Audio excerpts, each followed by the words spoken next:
Com golpe certeiro na nuca, Senku morre. Só que não, né? Se ele tivesse morrido, o anime acabaria e nós temos pelo menos 3 temporadas. Nesse vídeo nós vamos analisar os episódios 5 e 6. Por que os dois juntos? Porque as referências são poucas. São 2 episódios muito importantes para o desenrolar do enredo, da história. Mas em termos de referências científicas temos uma muito legal, mas no final do vídeo. Então aguarde aí. Vamos lá. No final do episódio anterior, o Senku se sacrifica para salvar o Yuzuriha e, de fato, ele acabou levando um golpe na nuca certeiro do Tsukasa e ele acaba morrendo. Taiju e Yuzuriha não aceitam isso e querem pelo menos salvar o corpo do Senku. Então bolam em uma distração. O Taiju, com sua força, pega uma rocha pederneira e joga para o alto. A Yuzuriha pega uma quantidade de pólvora, joga em cima do Tsukasa e provoca uma explosão. Bom, com isso eles conseguem então distrair um pouco de Tsukasa, fogem e ficam com o corpo do Senku. E aí eles começam a pensar como seria possível trazer o Senku de volta à vida. Ele não poderia morrer dessa forma, tinha que ter alguma coisa. E eles somam 2 informações. Uma, que se lembram lá do episódio anterior, quando a Yuzuriha tem o seu dedo despetrificado, e o Senku diz que o processo de despetrificação consegue cobrir algumas rachaduras. Ele não explica isso cientificamente, mas é um detalhe que o anime nos dá. O outro é que o Senku começa, quando nesse mundo de pedras, a mexer muito no pescoço. Então é como se fosse uma dica, uma mensagem subliminar que estaria passando para o Taiju, porque no mundo anterior, 3.700 anos atrás, ele não tinha esse hábito.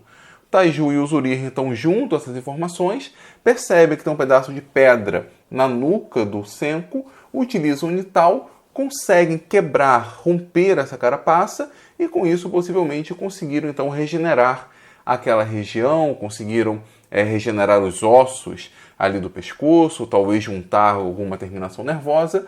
Fato é que o Senku ressuscita. Enquanto isso, entretanto, o Senku começa a pensar como que ele acordou no mundo de pedras. E, de fato, ele é o único que acorda sozinho. Diferentemente das outras pessoas que ainda estão na forma de estátua ou os que foram ressuscitados graças à solução de Nital, a carapaça do Senku quebra sozinha. E ele começa então a criar algumas hipóteses. Por que isso aconteceu apenas com ele? Ele conclui que, no caso dele, ele continuou pensando todo esse tempo. E como o cérebro estava trabalhando, ora, para o cérebro trabalhar, ele gasta energia. Algo em torno, como o próprio Senku diz, algo em torno de 400 quilocalorias por dia. Como ele ficou 3.700 anos, ele faz uma conta, converte calorias para joule, ele conclui que ele gastou ao longo desse tempo algo em torno de 2,2 terajoule. Isso é energia pra caramba. Mas aonde que veio essa energia, já que ele não estava se alimentando? E aí, quando ele ressuscita, a equação do Einstein é igual a mc ao quadrado. A única fonte de energia foi, sem dúvidas, a sua própria massa. E essa massa era a carapaça de pedra. Fez com que aquela carapaça ficasse mais frágil. E com isso, depois de um tempo, acabou rompendo. Principalmente na região próxima ao cérebro, que foi onde ele gastou mais energia. Beleza, uma desculpa bem esfarrapada, mas pelo menos aí temos uma certa justificativa, né? Algo especial que aconteceu com o Senku. Bom, quando ele quebra sua carapaça, alguns macacos o encontram. Ele é muito estranho para os macacos, o primeiro ser humano que os macacos viram, um macaco brilhante. O Senku utiliza o seu conhecimento, já consegue fazer algumas ferramentas de pedras. Obviamente, o Senku sabia que se nós pegarmos uma rocha, uma pedra mais dura, e batermos contra uma pedra não tão dura assim, podemos mudar então ao formato dessa rocha não tão dura. Com isso, ele conseguiu criar facas, machados, martelos, enfim, um primeiro conjunto de ferramentas de pedra. Além disso, ele também sabia como obter o fogo. Ele sabia que se pegasse madeira e atritasse contra um outro pedaço de madeira, isso geraria calor e, consequentemente, ele teria o fogo à sua disposição. O problema é que ele não era nem tão forte como o Taiju, nem tão habilidoso quanto o Yuzuriha. Então ele precisou fazer outras ferramentas, por exemplo. Quando ele conseguiu as primeiras ferramentas de pedra, ele conseguiu romper o cipó para fazer uma espécie de linha, conseguiu a partir daí então fazer cordas, conseguia cortar o couro de animais para fazer uma roupa e conseguiu adaptar um arco onde era possível fazer fogo de uma maneira muito mais eficiente. De qualquer maneira, mesmo nessa situação extremamente difícil, o Senku conseguiu então ter roupa para se agasalhar, fez um abrigo, conseguiu dominar o fogo, tinha acesso a alimentos, então ele já deu um salto e tanto. Entretanto, não ficou claro como ele conseguiu trazer o Taiju de volta à vida. Na verdade ficou, né? Ele logo descobre lá o ácido nítrico, que na verdade era nitrato, mas enfim, obtém o ácido nítrico do guano de morcego. Ele precisava do álcool. O anime não deixou claro onde ele conseguiu esse primeiro álcool, mas ele faz ali uma solução prévia de nital e consegue então quebrar a carapaça do Taiju, o segundo, portanto, a ser ressuscitado. Mas com Senku de volta à vida, ele bola um plano extremamente perigoso.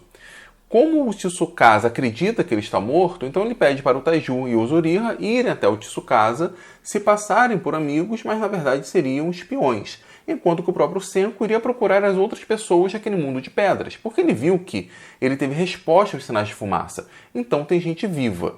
Que pessoas são essas? Ele não faz a mínima ideia. Mas a ideia é juntar essas pessoas e fazer um exército contra o Tsukasa. Aparece, entretanto, a primeira personagem que não faz parte do conjunto dos personagens que voltaram à vida. E ela é apresentada como Kohaku, uma menina extremamente habilidosa, mas que tenta um embate contra o Tsukasa, mas o Tsukasa é extremamente apelão, não tem jeito. Ela acaba sendo derrotada e o Tsukasa derruba um tronco de árvore em cima dela, que a deixa imóvel. O Senku a encontra e tenta ajudá-la, tenta retirar, portanto, esse tronco de árvore. E aqui nós temos a primeira referência escolar, de fato, de Dr. Stone. A primeira referência é que nós temos aplicação direta na escola. Facilmente isso poderia gerar uma questão do Enem, por exemplo, que é como que o Senku, um jovem franzino, vai conseguir retirar aquele tronco e libertar a Kohaku. Ele poderia utilizar a pólvora, mas a pólvora é muito complicada, pode ser perigoso para a Kohaku, isso vai gerar um sinal lá para o Tsukasa. Então ele utiliza um conceito que em física é chamado de multiplicadores de força. Na verdade, ele vai colocar várias polias e com cada uma dessas polias, a força aplicada acaba sendo menor. É uma extrapolação dos princípios desenvolvidos por Arquimedes. Então o que ele faz? Ele calcula mais ou menos qual seria o peso do tronco da árvore, imagina 1 tonelada, não precisa levantar 1 tonelada, talvez ali a metade apenas, calcula ali que o peso, na verdade a massa que ele vai levantar, é algo em torno de 500 kg. Ora, um corpo de 500 kg exerce uma força-peso para baixo. Quanto que é essa força? Nós pegamos a massa e multiplicamos pela aceleração da gravidade, que eu vou aproximar como sendo 10. Então, 500 vezes 10, ele exerce uma força de 5.000 newtons para baixo. Bom, para que a Kohaku saia, ou ela exerce uma força contrária superior a 5.000 newtons, ou Senku tenta levantar esses 5.000 newtons. Ora, ele não consegue, com a massa dele ele não consegue. Ele tem ali mais ou menos 60 quilos, vezes 10, a força-peso associada a ele é de no máximo 600 newtons. Mas utilizando os chamados multiplicadores de força, utilizando as polias, ele consegue reduzir a quantidade de força necessária. Na prática, cada polia vai reduzir pela metade a quantidade de força. E vejam, ele utiliza 3 polias. Vamos fazer uma conta? Inicialmente o problema tem 5.000 newtons. Com a primeira polia, ele parte essa demanda pela metade. Então, ao invés de 5.000, ele vai precisar de 2.500 newtons. Com a segunda polia, ele vai precisar exercer apenas a metade. Então, de 2.500, vai precisar de 1.250. Com a terceira polia, vai para a metade. Então, ele vai precisar de apenas 625 newtons. Vejam, o Senku precisa de 625 newtons. Ele próprio tem um peso de 600 newtons. Talvez ele consiga. Lembre-se, o tronco de árvore não necessariamente tem 500 kg, foi algo aproximado. O próprio Senku colocou alguns pezinhos no bolso para talvez aumentar a sua massa.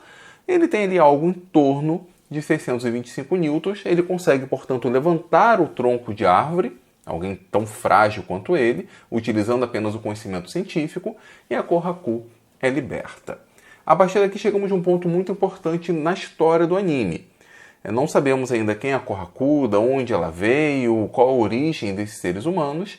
O anime vai focar a atenção agora na história do Senku, conhecendo a Kohaku e as outras pessoas associadas a ela, enquanto nós damos um tchau temporário para Taiju e Uzuriha, mas em breve falaremos deles novamente. Bom, pessoal, essa foi minha análise dos episódios 5 e 6. Como sempre, conto muito com o apoio de vocês. O seu like é muito importante. Se quiser apoiar a Universidade da Química com menos de R$ 8 por mês, torne-se um membro. Se é novo por aqui, se inscreva, deixe o seu comentário. o que vocês acharam, se gostaram, se não gostaram, sugestões. Se não quiser comentar nada, se inscrever apenas no Dr. Stone já ajuda e muito. Se esse é o primeiro vídeo da série que você está assistindo, bom, vou deixar aqui linkado o primeiro episódio para que você assista o primeiro, o segundo, o terceiro e acompanhe a série aqui, beleza? Valeu, pessoal, e até o próximo episódio.